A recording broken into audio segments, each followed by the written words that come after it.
नमस्ते, थर्ड आई में आपका स्वागत है।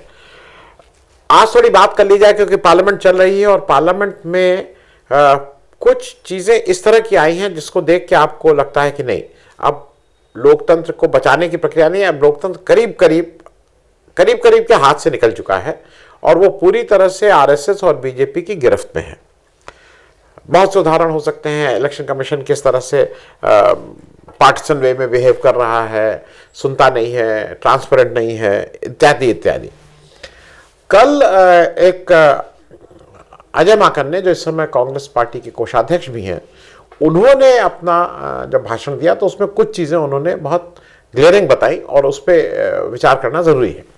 उन्होंने अपने भाषण में कहा कि भाई किसी भी डेमोक्रेसी को अगर वो काम कर रही है तो उसके लिए तीन चीज़ें होना ज़रूरी है, तीन फंडामेंटल कंडीशंस हैं और वो उनके साथ जो उन्होंने कहा, और ये है भी, ये तो किताब की परिभाषा है, किसी भी लोकतंत्र में लेवल प्लेइंग फील्ड होनी चाहिए, सबके लिए समान अवसर। दूसरा, ट्रांसपेरेंसी होनी चाहिए उस पूरे लोकतंत्र का जो व्यवस्था है, और तीसरा, क्रेडिबिलिटी होनी चाहिए, जो पूरी व्यवस्था है उसकी। भाई सेशन थे, क्रेडिबिलिटी थी कि नहीं ये है आदमी। मैं ये भी मानूंगा कि थोड़ा, मैं एक शब्द का इस्तेमाल कर रहा हूं, जनरली बहुत अच्छा शब्द नहीं, झक्की भी हो सकता है, लेकिन ये नहीं कि झक्की हो जब इधर देखें तो मुंह बाके क्या क्या मोदी जी वाह, मोदी जी वाह, और इधर देखें तो मुंह टेढ़ा हो जाए, तो ये भी नहीं। अगर वो झक्की है तो इधर भी झक्की उधर भी झक्की, ठीक है। खैर, बात आ रही है कि ये कितनी लेवल प्लेइंग फील्ड रह चुकी है। ट्रांसपेरेंसी के बारे में और क्रेडिबिलिटी के बारे में कुछ बोलना नहीं। ज्ञानेश गुप्ता कितने क्रेडिटेबल हैं, ये मुझे उसका सर्टिफिकेट देने की जरूरत नहीं, इस देश की जनता देख रही है। ट्रांसपेरेंसी में किस तरह से वो डेटा में घपला करते हैं, कोई जवाबदेही नहीं है। इलेक्शन शुरू होता है तो कुछ डेटा, इलेक्शन खत्म होता है कुछ डेटा, खुद ही बोलते हैं कि इतने वोट पड़े, फिर बाद में वोट के कहाँ से मतलब वो अंडे से बच्चे पैदा होते हैं, वोट पैदा होते हैं नहीं मालूम, लेकिन कहीं ना कहीं से वोट बढ़ जाते हैं। सीसीटीवी का फुटेज देंगे नहीं, मतलब वो टोटल ट्रांसपेरेंट नहीं, बिल्कुल ऐसा रखेंगे कि आपसे कुछ बताया नहीं जाएगा। बात आती है लेवल प्लेइंग फील्ड की। मैं एक जल्दी से एक उदाहरण आपको इसलिए दे दूं कि वो थोड़ा आपको मतलब ओवरऑल जो हम लोग बात कर रहे हैं ना, उसके लिए वो थोड़ा ज्यादा आसान हो जाएगा हमको और आपको समझना। आप ये मान के चलिए मोटे मोटे तौर पे कि 1951-52 में, वो मैं चार्ट लगा दे रहा हूं, कितना खर्चा एक व्यक्ति कर सकता था, क्योंकि कल उन्होंने उस पैसे की भी बात की है। 1951-52 में जब देश में पहला आम चुनाव हुआ तो लोकसभा, इससे बाद लोकसभा की ही बात करेंगे, लोकसभा का प्रत्याशी 25,000 रुपए तक खर्च कर सकता था, सीलिंग थी 25,000 रुपीज। और मैंने चार्ट इसलिए लगा दिया है कि वो 25,057 में भी रहा, 67 में भी रहा, 71 में आके वो 35,000 हुआ, 80 में वो 1 लाख हुआ, क्योंकि उस समय इन्फ्लेशन और ये भी माना गया कि कैंपेन की कॉस्ट ज़्यादा होती है। पहले लोग ऐसे ही चलते थे, अपना तेल पानी लगा के चलते थे, फिर लोग साइकिलों पे ज़्यादा होता था, धीरे धीरे चलन बढ़ने लगा, जीपें आने लगी, इत्यादि इत्यादि। 84 में भी 84 तक ये पहुँचते पहुँचते 1.15 था, 96 में 4.5, 98 में भी 15 लाख हुआ एकदम से। फिर वो आज वो 95 लाख है। लोकसभा कंस्टिट्यूंसी जो जैसे यूपी, बिहार, बंगाल, छोटे जो कुछ प्रदेश हैं वहां पे ये 75 लाख है, छोटी जगह, लेकिन मोटे तौर पे देश के 90% से ज्यादा हिस्सों में ये 95 लाख है। ये मैंने इसलिए दे दिया कि 95 लाख है, और मैं किसी वजह से बता रहा हूं कि 95 लाख है तो उसका 95 मैक्सिमम, मिनिमम 75, बीच का एक फिगर रख लीजिए, एवरेज 85। अब जरा आ जाइए किसके पास कितना पैसा है।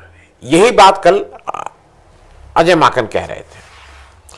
अजय माकन ये साफ साफ कह रहे थे कि भाई जब 2004 में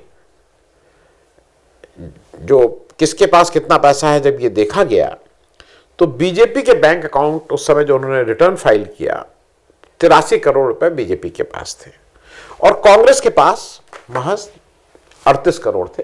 ठीक भी है, बीजेपी रूलिंग पार्टी थी, कांग्रेस उस समय रूलिंग पार्टी नहीं थी, लेकिन यही दो बड़ी देश की पार्टीज हैं और इसको मैं कई आईने से भी आपको समझना जरूरी है। 20 साल के सफर में 2024 में बीजेपी के ये 83 करोड़ आज जो उनके ऑफिशियल फंड है, इलेक्शन फंड जो है, जो बैंक में जमा है, वो 10,107 करोड़ है। 10,107 करोड़। और उसके सामने कांग्रेस 134 करोड़। ये 10,107 करोड़, कांग्रेस 134 करोड़, मोटे तौर पे अप्रॉक्सीमेट 133.97 है एग्जैक्ट, लेकिन 38 से 134, ये 83 से 10,107 करोड़, जो 75 गुना ज्यादा है कांग्रेस से, 75 गुना ज्यादा। ये बात मैं इसलिए कह रहा हूं कि ये लेवल प्लेइंग फील्ड नहीं है। आप एक मोटे तौर पे एक मैं आपको क्विक कैलकुलेशन दे रहा हूं। ये मान के चलिए कि दो ही पार्टीज हैं, दो ही पार्टीज लड़ती हैं, कांग्रेस और सबसे ज्यादा तो कांग्रेस और बीजेपी लड़ती है। और ये मान के चलिए कि कांग्रेस 543 जगहों पे लड़ रही है और बीजेपी भी 543 पे लड़ रही है। Average cost for the purpose of calculation आप 95 लाख को 1 करोड़ मान लीजिए, तो 543 अगर कंस्टिट्यूंसीज हैं तो आपको 543 करोड़ रुपए आपके पास होने चाहिए। कम से कम 1-1 करोड़ तो आप एक कैंडिडेट को देंगे ऑफिशियल, बेमानी कुछ नहीं हो रही है। और कुछ अपने पास भी रखेंगे जो सेंट्रल, क्योंकि ये तो कैंडिडेट खर्च करता है, बाकी पार्टी जो खर्च करती है वो अलग से हैं। हेलीकॉप्टर यहां वहां रैली फैली वो अलग है, वो भी उससे ज्यादा होता है कागज पे, एक्चुअल में तो मालूम नहीं कितना ज्यादा होता है। तो आज कांग्रेस पार्टी के पास 134 करोड़ है। आज वो अगर इलेक्शन लड़ने जाए तो जो मैक्सिमम लिमिट है वो भी नहीं देने की स्थिति में है। ये बात मैं इसलिए कह रहा हूं कि वो मैक्सिमम लिमिट का वो कांग्रेस अगर आज सारे इलेक्शन लड़ने की सोचे भी कि मैं चलिए भाई अब मुझे बिल्कुल देश के वो आ गया है, मैं सब बिल्कुल मुझे संगठन मजबूत हो गया, सबके साथ मिलकर मैं ऐसे इलेक्शन लड़ूंगा, तो क्या होगा? बीजेपी एक कंस्टिट्यूंसी में इस स्थिति में है, कितना पैसा दे सकती है? अगर 10,000 करोड़ को 10,107 करोड़ को करें, ये मैं मोटे मोटे 543 से अगर कर दें, सीधे सीधे 543 से अगर आप करेंगे तो 20-20 करोड़ रुपया दे सकती है। कांग्रेस कितना? 25 लाख से ज्यादा नहीं। ये डिफरेंस है दोनों का। तो क्या ये लेवल प्लेइंग फील्ड है? अब लोग ये कहेंगे, इसका कुतर्क ये देंगे कि अरे साहब वो बड़ी पार्टी है, ये छोटी पार्टी है, ये इसको कैसे आप ये करते हैं? बिल्कुल ठीक बात। बीजेपी के 240 एमपी, कांग्रेस के 99 एमपी, तो 2.5 गुना हो जाता है। मतलब उल्टा करें, अगर कांग्रेस के 134 करोड़ हैं तो भाई आप बहुत करिए, 500 करोड़ आपके पास होने चाहिए थे।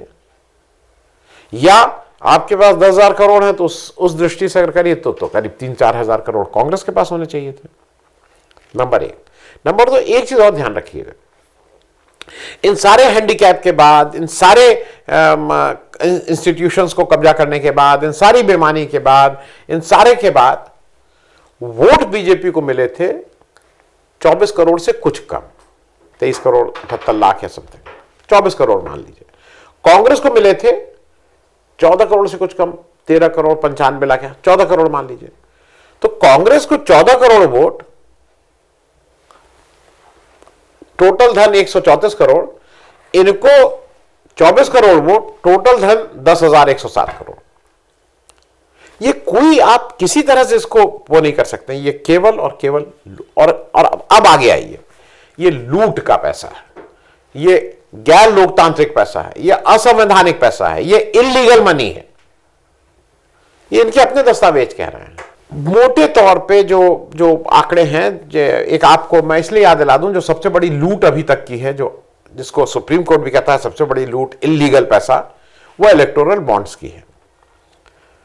जनवरी 2018 में शुरू हुआ, फरवरी 2024 में सुप्रीम कोर्ट ने उसको स्क्रैप कर दिया। 6 साल की मियाद थी, करीब 16,000 करोड़ रुपए उसमें आए हैं। आंकड़े जो अभी तक के आंकड़े उपलब्ध हैं, क्योंकि सबके रिटर्न्स नहीं हैं, और जो आंकड़े सामने दिखाई दे रहे हैं मैं वो लिस्ट भी लगा दे रहा हूं, उसके अनुसार करीब 12,500 करोड़ के आसपास के आंकड़े उपलब्ध हैं। बाकी अभी करीब मोटे तौर पे 3,500 करोड़ का भी रिटर्न फाइल नहीं हो, आगे आने वाले समय होगा। लेकिन इसका रेशियो देख लीजिए, बीजेपी इलीगल मनी की बात है, इलीगल मनी, अनकॉन्स्टिट्यूशनल, गैर लोकतांत्रिक। इस इलेक्टोरल बॉन्ड में बीजेपी अकेले 6,000 करोड़ ली है। 6,000 करोड़ अकेले बीजेपी के पास है। नंबर 2 पे कांग्रेस नहीं है, यह भी ध्यान रखिएगा। ऑल इंडिया तृणमूल कांग्रेस है, 1,609 करोड़। कांग्रेस 1,421 करोड़ 3 नंबर पे। और एक और चीज याद रखिएगा, बीआरएस 1,224 करोड़। तेलंगाना जैसा राज्य के छोटी सी पार्टी 1,214 करोड़। चीजें बिल्कुल साफ हैं, यह हाथ मरोड़ के ही पैसा लिया गया है, और उसमें कांग्रेस ने भी लिया है। और अगर सुप्रीम कोर्ट ईमानदार होता, अगर वो एक न्याय करने की बात करता जो बिल्कुल अंतिम न्याय तक होता, लास्ट टू द टी, तो सबसे कहता इलीगल पैसा वापस करो। नहीं, इलीगल पैसा तो अपने पास रखो, लूटा है, लूट का माल रख लो और हजम कर जाओ। तो ये बात मैंने इसलिए बताई कि ये जो लूट चल रही है देश में, ये तो कागज की लूट है। बाकी तो जो पैसा वसूला जा रहा है उसके बारे में कोई टिप्पणी करने की जरूरत ही नहीं। वो सबको पता है कैसे कौन कहां कहां पोस्टेड होता है, कौन क्या लेता है पैसा, कौन नहीं लेता है। मैं उसकी बात नहीं कर रहा हूं, मैं तो ये बात कर रहा हूं, और ये बिल्कुल ठीक बात कही है अजय माकन ने, कि लेवल प्लेइंग फील्ड है नहीं, कोई चांस ही नहीं है। 10,000 करोड़, 130 करोड़, आप कहीं स्टैंड ही नहीं करते हैं। मतलब दौड़ शुरू होने से पहले ही वो फिनिशिंग लाइन के पास खड़े हैं, आप तो अभी स्टार्टिंग लाइन पे हैं। और फिर लोग कहते हैं कि नहीं, बीजेपी जैसा होना चाहिए, चाक चौबंद होना चाहिए। ये वो पार्टी है जिस पार्टी का जो मात्र संगठन है, जो इनका मात्र नहीं पितृ संगठन है, आरएसएस, जिसका कोई बैंक अकाउंट नहीं है, जिसका कोई रजिस्ट्रेशन नहीं है, लेकिन जो भव्य बिल्डिंग बनी है, कल मेरे किसी साथी ने लगाई थी, मैं कोशिश करूंगा अगर जो 5 सितारा होटल की कहां से पैसा आया, किसने पैसा दिया, ये हिसाब नहीं बताएंगे, क्योंकि हमारे पास तो हिसाब ही नहीं है।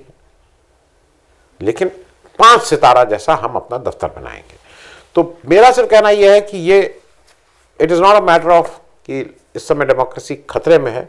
डेमोक्रेसी खत्म हो चुकी है, आपको इसको फिर से रिक्लेम करना है, और शायद वो एक मुश्किल रास्ता है। थैंक्स सो मच, धन्यवाद।